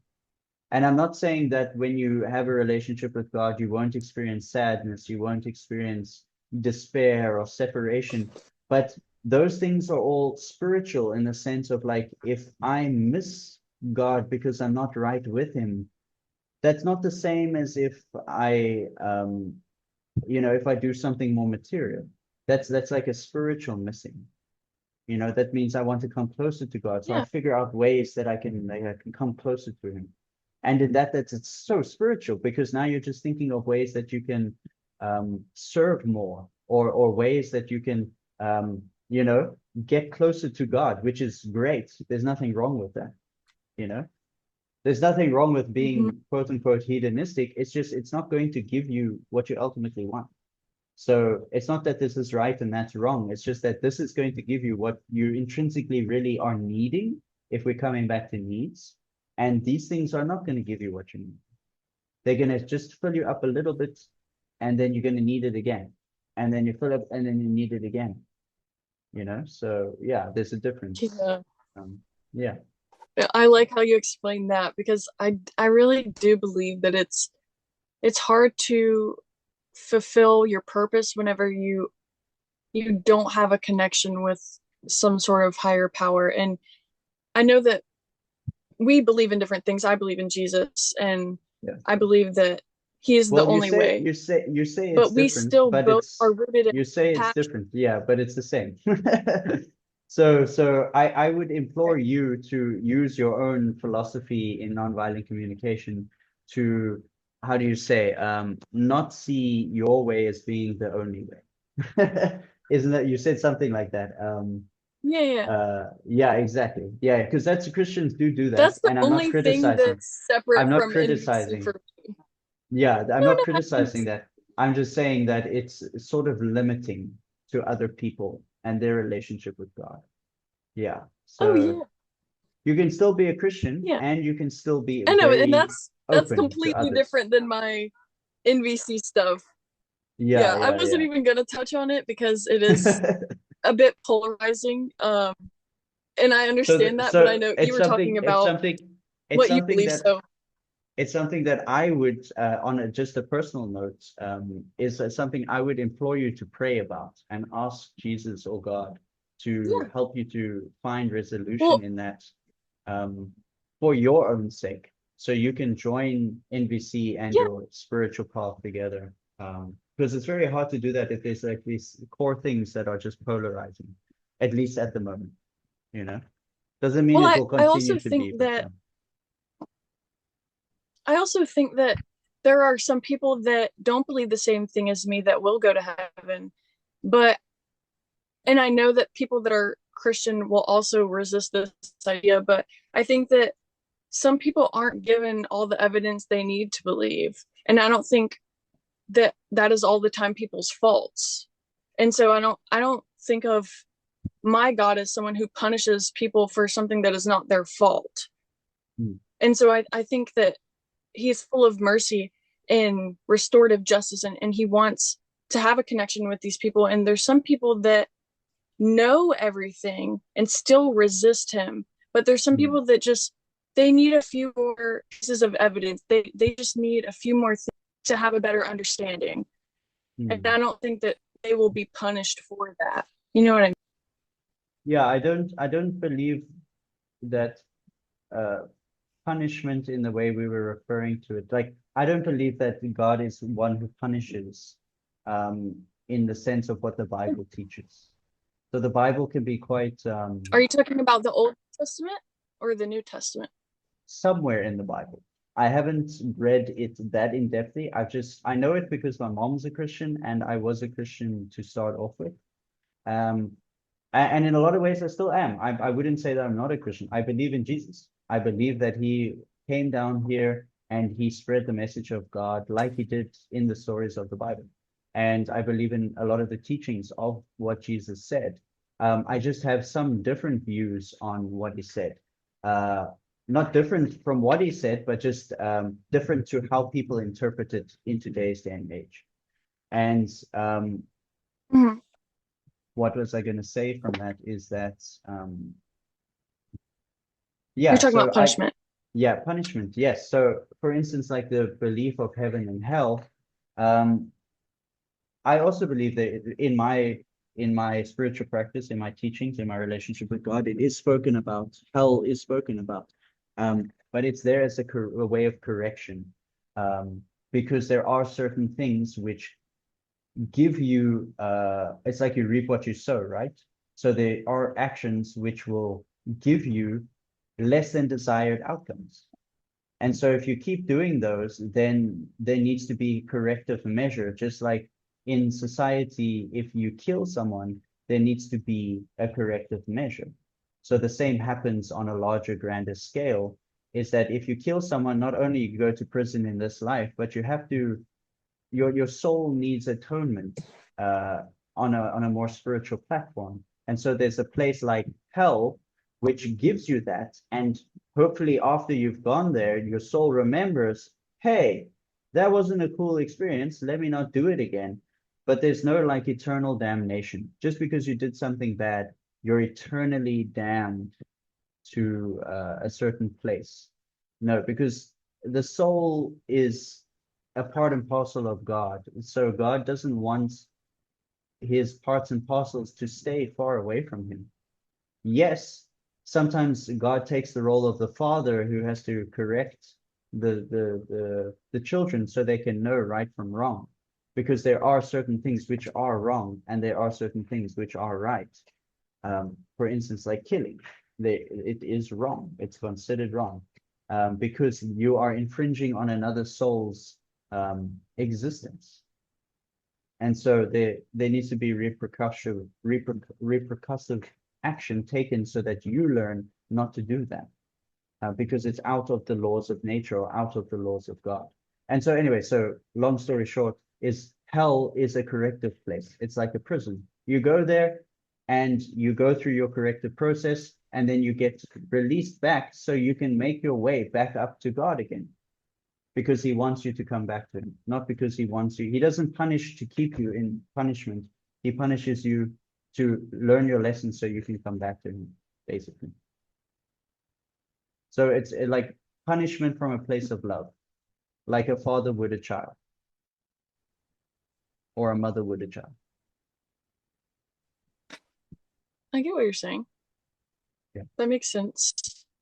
yeah, I don't know exactly where I stand on that, but I get what you're saying, and I don't think of God as someone that just punishes people because they go against him. Otherwise, he wouldn't have given us free will. You know what I mean? Like yeah, he he very gracious and merciful. And I think Yeah. that there's this idea that he's really vengeful and that he wants um to hurt people or to eternally punish people for not following him. But whenever I think about Jesus dying for our sins, I think of it as an act of mercy and restoring our souls. And if somebody rejects that idea and their intention is to go against God, knowing that their sins are forgiven and that they were born into a world of sin that they have no control over, but what they do have control over is accepting that mercy, but they willingly go against it. I think that's when there's sort of a hardening of the heart, because it's like you have the understanding, but you're not willing to open up to the idea that you are not responsible for your redemption, basically. Yeah, Like there's nothing that it's you can very, do, mm, you know, yeah, there's it's very nothing you difficult. can do to save Yeah, it's very difficult to understand the workings of God. So we can speculate all we want about what he would do and how he does it. Um, but all I know is that sometimes it's just better to focus on your own journey and your own path and your own relationship with God. And then if you're confused about something, pray about it. And then he will make it clear. Because he is someone Yes, who wants us to become clear on our relationship with him. So if we sincerely ask and pray, then there's no reason that he won't make something clear in a way that's good for us, and for our highest good. So, yeah, I think in that sense, yeah, if there's confusion around anything, then we should ask. We shouldn't stay in a state of confusion. We should get some clarification on it mm-hmm. because it could potentially be the thing that we really need to kick forward our relationship with God. And that's what's important at the end of the day, because everything else is just Absolutely. temporary. So the more we stay in confusion about our relationship with God, the more we're actually accepting uh, the temporariness over Him. And in that sense, that could be considered quite like I would feel hurt. Someone chooses, like my loved one chooses some weird situation over coming to me. I would be like, why? Just come to me? So I think because God is a person Right. and he has feelings and he's got a personality, um, that he wants us to come to him, even if we're confused about something that may seem like contradictory to him. But as long as we go to him with it, it's fine, you know? Yeah. Yes, it's about that willingness to ask for that clarity Yeah. Yeah. And and to that's be humble enough to say, I humility. don't Yeah. know. Yeah. It's the humility to go to him as well, even if it is something that may be like contradictory to him. And we say, like, hey, God, I actually have a desire for something that is like maybe not in line with you. Can you help me? Or I don't know, give me some better perspective on it or something like that. And the thing is, as long as we go to him, that's the whole point, Right. right? Is that's building that trust and building that relationship with God. And it's it starts with humility. Mm. To your point, the thing that conflicted me the most with like NVC and Christianity for me is that the Bible says, or it kind of implies that we should fear God. And when I think about, like, if I feared someone and the only reason I was doing things for them was because I feared them, it's not me doing it out of love, because those two things, those two motivations don't go together. But whenever you look at the Bible, the word for fear is not what we think it is. It's not because there's something that is dangerous or that your life is at danger or your safety is at risk. It's actually, it was translated into fear, but really what it means is like how you would respect like authority or um, like your mother or your father. Mm. You have like a loving respect for them, and you do things because you know that they have your best interest in mind, and you're not doing it because you think that they're going to punish you for it. And that was like the biggest thing for me was I thought if there was this God that is all loving, then why are we told to fear him? Because wouldn't that make our motivation for doing the thing like a little skewed? Like it wouldn't be out of love, it wouldn't be out of us seeing the value in doing it. But then I Mm. realized that it wasn't actually like the fear that we think of in the world. It's more of like how we think of respect, if that makes sense. Yeah. I think, I mean, I could be wrong in what I'm saying, is that I think it's just a way to get people to listen in some sense. Because, like, imagine you need to control, not control, imagine you need to get the attention of masses of people. Um, Saying something like, fear the wrath of God is something that can really get people to listen. But there should be a deeper explanation as well. Because the wrath of God can be very destructive. He can do whatever he wants. You could see in the story of Noah and the ark. The flood came by God's arrangement. God is the proprietor of everything. So nothing happens, not a blade of grass moves without his uh, instruction or willingness for it to happen. And so there's certain things which should be feared because in the context it should be feared because it can be very destructive and it can be very overwhelming for little people, you know, we're all just little specks of dust and something that, yeah, it should be because it helps us to stay in line, but there's also a deeper explanation into that. It's not just fear God. He's not just a fear worthy God. The fear is the wrath of God comes from a place of love, like from a dad, as we were just saying so many times. Is that it's like a dad correcting his children.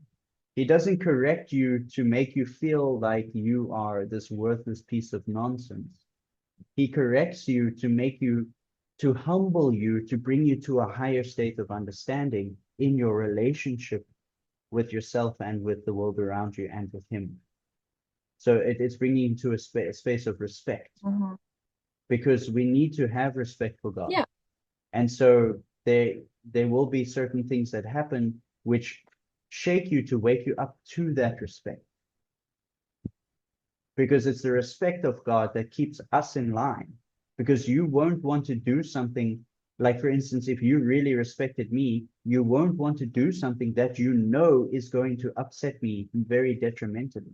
You'll be like, whoa, okay, last time I did this, Spot on. this and this happened. And you'll be like, whoa, okay, now I know. So I respect you enough not to do that. And the same is the relationship with God, is that the quote unquote fear or the wrath of God, or the fear that we should have, can be translated into respect for God. And things happen to wake us up to having that respect and that humility that he is great and that I am little. And that's just the way it is, you know? And that's okay That's a because that's, beautiful explanation. yeah. And unfortunately, people have used religion and God and the idea of God as a way to control people. Any religion, they people have used it to control people in different ways. There are people that have tried to use it to have power over people instead of having power with people. And I think that's what we're called to do, is to have power with people instead of power over people. Yeah, and at the same time, it's also to I think it's to be like to be able to be in a group or community and also to be able to stand on your own 2 feet. Because a lot of the time, because we're here, it's natural that other people will see your light and want to dim it. And so you have to be able to learn Yeah. to stand in your power or your walk with God, just like the many saints and sages before us who had to go against the grain, you know, even of their own people who were God-fearing people, who were spiritualists, quote unquote, and they were the ones that were actually the biggest turned out to be the biggest, I don't say enemy, but like the biggest adversary to those people. Um, and so yeah, so it's good to be able to learn to stand on your own two feet and to mix amongst the crowd, and to serve the crowd, because ultimately that's higher than anything. It's said in, it's a really nice part of the philosophy that I read. It said that when you're serving God, it's like a bee that is surrounded by the flower when it's trying to get honey. And so the act of serving God is the protection of the flower. Nothing can really harm the bee because it's getting the honey, it's doing the service of God. And so that the flower is protecting the bee. So being in service of God and being of service to God, um, protects us from the rest of the craziness of the world around us, just like the honeybee is I protected like that. by the flower. Yeah, it's really nice. So it's important for us to stay in It's a service of cool God. analogy. Yeah, because that's what protects us at the end of the day. It protects our soul from deviating towards things that aren't necessarily for our highest good. Yeah, And because it's important for us to yeah, be able to think for ourselves, kind of like what you're saying yes, is yeah, like allow other people to have differing ideas, because at the end of the day, you can disagree with someone and it doesn't have to be an argument. mm, So a disagreement is not an argument, and most people get those two things confused. But when you have a disagreement, you can focus on problem solving mm. and you're We not can NVC it, teaming huh? up against each other. Yeah, exactly. We can find a Yeah, common ground. you're Yeah. not, you don't have like an enemy image. It's Mm, not me versus them, it's not me versus you. And we can get what we need out of a situation, which, like, say it's understanding or something, without having to agree on the same point and without having to yell at each other or blame each other for like thinking differently or saying that they're wrong, or you know it's having that understanding that allows you to disagree and have differing ideas without it becoming something that is conflicting with your connection with them. yeah, I mean, I agree with you, and I also think that there's room for individuality. So if you know how to do something in the right way, where you can be you and you could like you could argue with someone and you could shout at them, but you shout and you shout at each other, but in like such a way, give me let me finish, in such a way that there's like the sense of playfulness under it, the sense of respect still for each other, Yeah, or at least from one person from my side to the other, then have your relationship. That's what relationships are about, right? It's not about being perfect. It's not yeah, about this perfect order of communication, or this perfect way of this or that. It's about being you. And if you are the fiery firecracker type of person, then do that with a sense of respect and playfulness yeah. as an undertone. It's You like know what they call it's that in like NVC? There's a what name for it. yeah, what, how did it, Shouting in giraffe. yeah, there we go. It's like what I picture is like you're being this certain type of person, like you're on a stage, but you have a flower behind your back. So immediately when things settle down, the flower comes Yeah, out and you're like, hey, we're still brothers and sisters, or you're still my friend, or I still respect you and love you just as God does. That was just for the moment, because sometimes right. it's necessary. Sometimes someone needs someone to shout at them in order for that conception to crack. And that's what is necessary. But anyway, I'm not saying I'm an expert. I'm just saying that there's room No, for no, all of these no. I know what nuances you mean. because life is multicolored and it's beautiful. Um, yeah, as much as it is messy. And I think intention is what you're getting at. It's like if your Yeah, intention is to try to make someone feel bad, or your intention is to serve a higher power, like there's a big shift in that. So like say you're talking in a louder tone of voice to someone but your intention is to hurt them, then yeah, obviously that's going to come off way different than trying to get a point across to somebody and you happen to raise your voice but you're not trying to harm them. Like the other Yeah, person can yeah. still have understanding from you You're or projecting understanding for you yeah, without you're seeing them projecting your energy hurting at the them. person's you're projecting your energy at the person's strategies, not at them. So you're tracking Yeah. the strategies the person has created. You're not directing your energy towards hurting the person.